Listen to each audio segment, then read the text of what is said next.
এটা তো সত্য যে আজকের এই যে সভা, বাংলা চতুর্দিকে যে সমস্ত সভা সমিতি চলছে তার থেকে একটু অন্যরকম।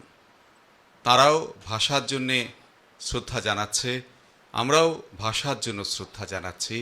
কিন্তু এই যে আমাদের শ্রদ্ধা, এই শ্রদ্ধা কোথাও এখনো অনেকটাই আমাদের মধ্যেই রয়ে গেছে।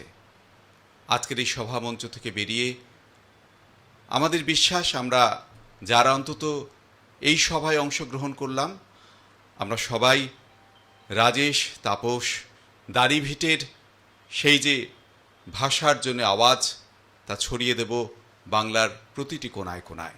তবেই আজকের এই অনুষ্ঠান সার্থক হয়ে উঠবে। সভায় ধন্যবাদ জ্ঞাপনের রীতি রয়েছে।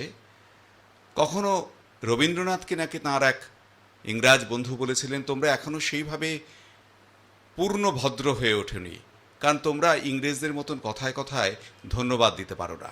রবীন্দ্রনাথ বলেছিলেন, ঠিকই, ভারতবর্ষের মানুষ ধন্যবাদ দেয় না। ভারতবর্ষের মানুষ যেটা জানায় সেটা হলো কৃতজ্ঞতাবোধ। আমাদের বিশ্বাস আজকের এই যে অনুষ্ঠানটাকে আপনারা আপনাদের অনেক কাজকে দূরে সরিয়ে রেখে অত্যন্ত নিষ্ঠার সঙ্গে অংশগ্রহণ করলেন, এই সভারই শরিক হয়ে রইলেন। আপনাদেরকে তাই ধন্যবাদ নয়, কৃতজ্ঞতা জানাচ্ছি। কৃতজ্ঞতা বাংলা মায়ের কাছে, কারণ তিনি আবার সুযোগ করে দিলেন আমাদের মাথা উঁচু করে আরেকবার দাঁড়াবার।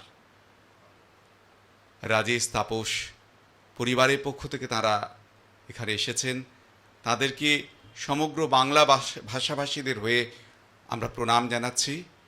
পশ্চিমবঙ্গের জন্য আজকে যে অনুষ্ঠান, আমার বিশ্বাস সেটা পশ্চিমবঙ্গের জন্যই হয়ে উঠবে আগামী দিনে। ভাষাবীর রাজেশ, তাপস, তোমাদের আমরা ভুলছি না, ভুলবো না। আসুন আমরা সবাই শপথ নেই।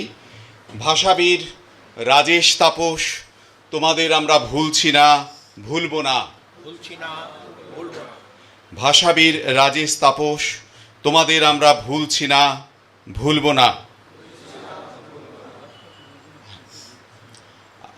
আমরা এই অনুষ্ঠান, এরকম একটি সভা যখন করব পরিকল্পনা করলাম, তখন আমরা দাড়িভিটে পরিবারের সাথে কথা বলেছিলাম, তাদের কাছে আগ্রহ জানিয়েছিলাম যে আপনারা যদি কলকাতায় এরকম একটি অনুষ্ঠান হচ্ছে তাতে যদি অংশগ্রহণ করেন। আমাদের ভালো লেগেছে যে সেদিনের গত 20 তারিখের এই যে ঘটনা, তাতে সেদিন ভাষার জন্যে বলিদান দিয়েছিল যে দুজন ছেলে, দুজন যুবক এবং একজন গুরুতর আহত হয়েছিল, তাদের এই তিনজনের পরিবার তরফ থেকে এখানে উপস্থিত হয়েছেন রাজেশের বাবা শ্রী নীলকমল সরকার, তাঁর মা শ্রীমতী ধর্ণা সরকার, এসেছেন তাপসের বাবা শ্রী বাদল বর্মন এবং তাঁর মা শ্রীমতী মঞ্জু বর্মন, এবং আমাদের তৃতীয় বিপ্লব, এবছর সে মাধ্যমিক পরীক্ষার্থী। আমরা ছবিতে দেখেছি পায়ে গুলি লেগে ছোট্ট বিপ্লব কিভাবে সেদিন ছুটে গিয়েছিল সেই বিদ্যালয়ের প্রাঙ্গণে। বিপ্লব এখন অনেকটা সুস্থ, তবু ওকে আবার চেন্নাই যেতে হবে। বিপ্লবের বাবা শ্রী গোবিন্দ সরকার এবং তার মা শ্রীমতী সরস্বতী সরকারও এখানে উপস্থিত হয়েছেন। এই আন্দোলনের কথা স্মরণ রেখে বাংলা মায়ের মাথাকে কি করে উঁচু করে তোলা যায়, সেই বিশ্বাসে অটল হয়ে আপনারা ভাষার প্রতি আপনাদের সঠিক শ্রদ্ধা ও মর্যাদা দান করবেন।